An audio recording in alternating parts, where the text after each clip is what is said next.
Stepfather thinks Negro is murderer. Atlanta Journal, Tuesday, April 29, 1913, page 5, column 1. Believes that Newt Lee bound and gagged, then murdered Mary Phagan. W.J. Coleman, stepfather of Mary Phagan, believes that she was murdered by Newt Lee, the Negro night watchman, but that before the murder she lay bound and gagged in the factory of the National Pencil Company, 37 South Forsyth Street, from shortly after noon on Saturday until past midnight.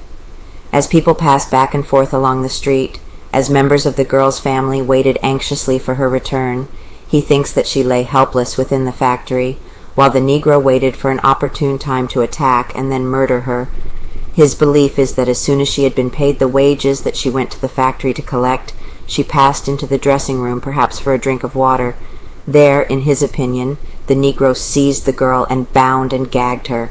He says there is plain evidence in the dressing room that the girl was first attacked there. He does not believe that either Arthur Mullinax or J.M. Gant had any hand in the murder of Mary Phagan. The Negro evidently kept the child in the factory all day, Mr. Coleman said, and was afraid to attack her until midnight for fear she would scream or somebody would come. He may or may not have knocked her senseless from the first, or he may have tied her.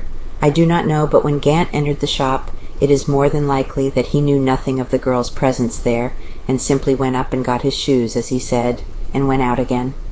All this about Mary having seen on the street at midnight or at any other time after 12 o'clock in the day, I do not think can be true.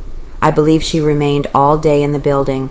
After the Negro did the work, he was afraid to leave or not to notify the police, which would make appearances worse for him. Therefore he called the officers.